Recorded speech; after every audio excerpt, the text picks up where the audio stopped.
Hi everyone, my name is Holly and today I'm going to be doing the bookshelf tag. One of my favorite things in the whole universe are my bookshelves. I used to not be a bookworm at all and I would kick them to the curb anytime I saw them. And then I accidentally got into book collecting. Oh gosh.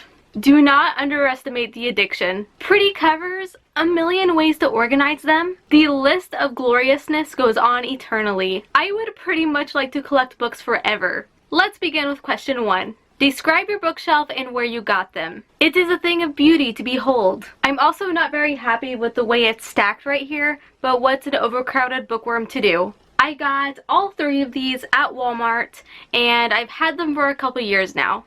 Next year, I presume that I'll be building an igloo of books and living in it. Number 2, how do you organize your books? Well, this shelf over here that's mostly out of frame are all the books I have read. This middle shelf right here is mostly series, and then we have my contemporary shelf, and then some other just random books thrown in, and I have my dystopian section down here. Let's be honest, it's sort of a catastrophe. What's the thickest / biggest book on your shelf? This bad boy right here. This is the 6th and final book in the Mortal Instruments series, City of Heavenly Fire by Cassandra Clare, and it is a big boy. And oddly, this thing is so light for how thick it is, but I believe this would be my weapon of choice for the apocalypse.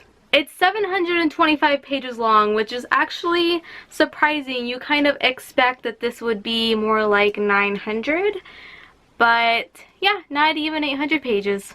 What's the thinnest book on your bookshelf? The thinnest book on my bookshelf. Oh! Okay, so I finally found one, and I think this is the thinnest book.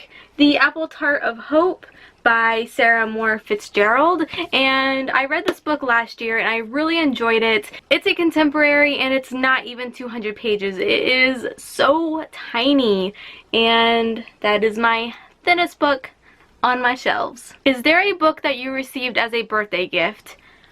Oh yeah. My boyfriend knows that all I want for my birthday are books.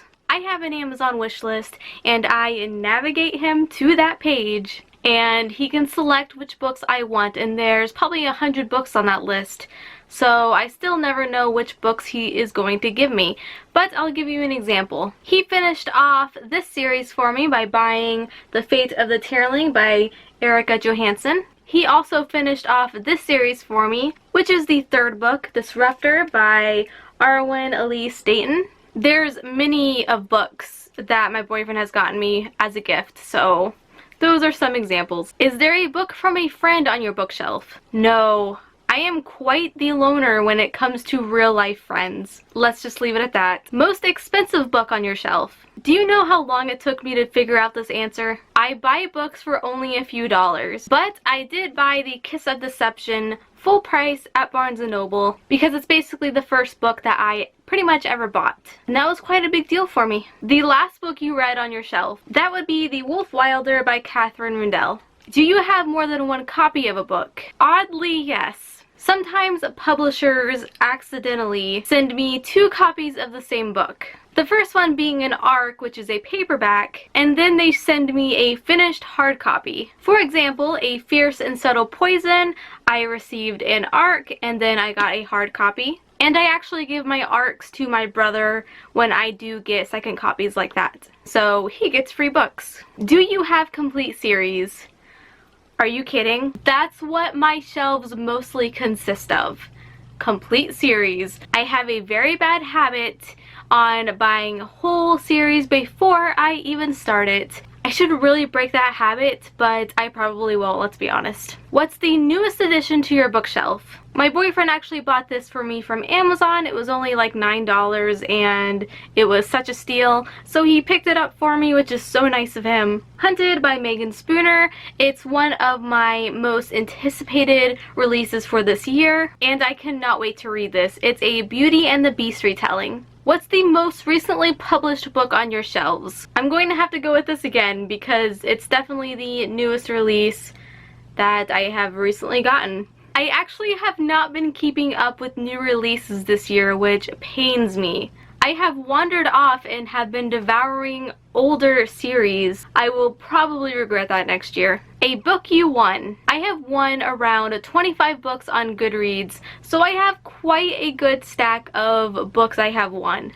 And every single one of them is actually up on this tall shelf above my dresser, and I am far too lazy to go up and grab them. But if you're friends with me on Goodreads, I have a whole shelf full of every book I have won, so add me on Goodreads and check that out.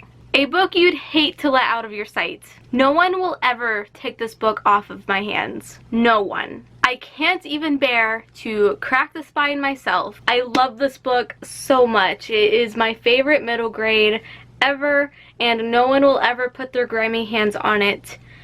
Ever. The Boundless by Kenneth Oppel. Most beat up book. Hollowed by Cynthia Hand, which is the second book in the Unearthly trilogy. And I actually bought this book used on Amazon, where I get most of my books, and it was labeled like new condition for $4, so I was like, oh my gosh, that's such a steal. Well, look at these very yellow pages. You opened it up, the whole book is absolutely falling apart. There are pieces of the hardback just completely ripped off, and there's a library stamp on the spine, and that is like the major thing I completely avoid when I buy used books. If it says it's an ex-library book, I completely avoid it, and basically this company completely lied to me. Most pristine book. 99% of my books are in pristine condition. It's just what I have to have my books in. They need to be in perfect condition, but if you want to get literal, I would think the newest book that I recently got would be in the most pristine condition, since it's the newest addition to my bookshelf. A book from your childhood. I did not read as a child. Can the I Spy books count? A book that doesn't belong to you. I have absolutely no answer for this because I own every single book that is in my room.